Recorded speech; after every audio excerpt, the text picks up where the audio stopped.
తమ్ముడు, చెల్లెమ, అక్కయ్య, అన్నయ్య, అంకుల్, ఆంటీ, దేవుడు నిన్ను నన్ను అడుగుతున్న సూటి ప్రశ్న.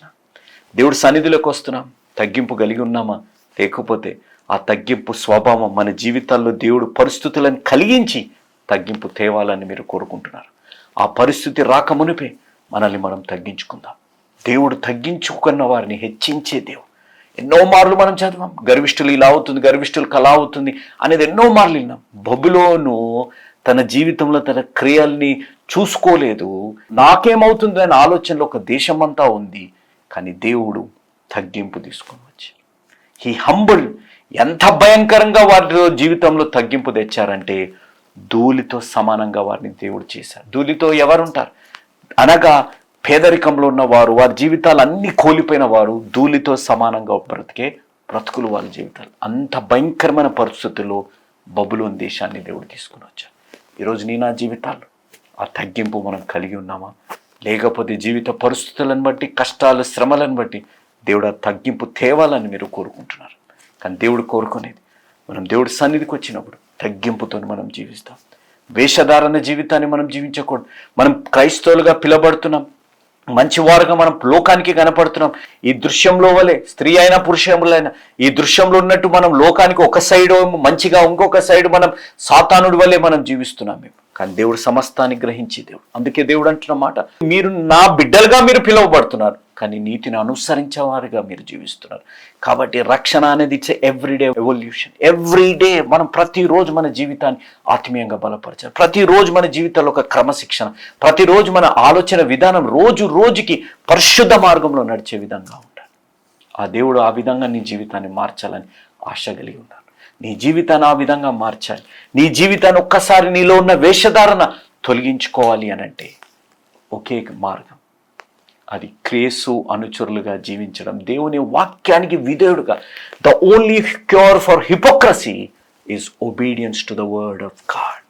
ఆ విధంగా నీ జీవితాల్లో ఉన్న వేషధారణ లేకపోతే, ఎవరైనా మీ ప్రేమించేవారు ఆ విధంగా వేషధారణతో జీవిస్తుంటే ఈ వాక్యాన్ని వారికి పంపేయండి.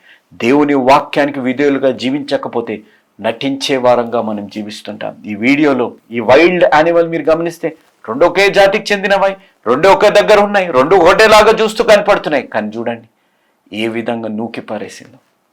నా జీవితాల్లో కూడా అలాంటి వేషధారణ జీవితాన్ని నువ్వు జీవిస్తుంటే, ఈరోజు నువ్వు పశ్చాత్తాప అనుభవంలో ఉంటే దేవుడు నీకు ఒక అవకాశం ఇవ్వాలి. తమ్ముడు, చెల్లెమ, అక్క, అన్నయ్య, లోకరితమైన జీవితాన్ని జీవించి ఆదివారం సండే చర్చికి వెళ్తే సరిపోతుంది.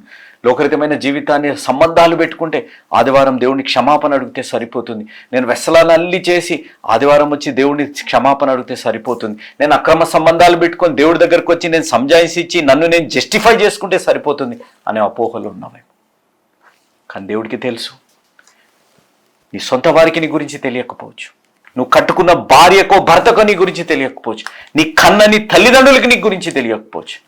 కానీ నువ్వు రూపింపక మునిపే, నీ తల్లి కడుపులో పిండంగా ఉన్నప్పుడే దేవుడు నిన్ను ఎరిగిన దేవుడు. ఈ రోజు వరకు ఆయన నిన్ను మోస్తున్న దేవుడు ఆయనకి తెలుసు.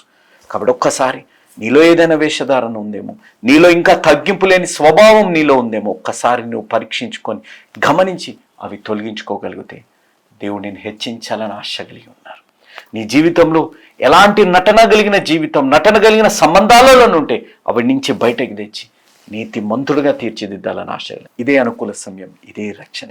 ఉన్న పాటున ఉన్న చోటున మన పాపాల్ని మనం ఒప్పుకోగలిగితే, దేవుని సొంత రక్షకునిగా మనం అంగీకరించగలిగితే, బబులోను లాంటి దేశాన్ని ధూళిన కలిపిన దేవుడు నీ జీవితాల్లో ఉన్న ప్రతి కష్టాన్ని, ప్రతి శ్రమని దేవుడు ఆ విధంగా మట్టిలో కలుపునుగాక.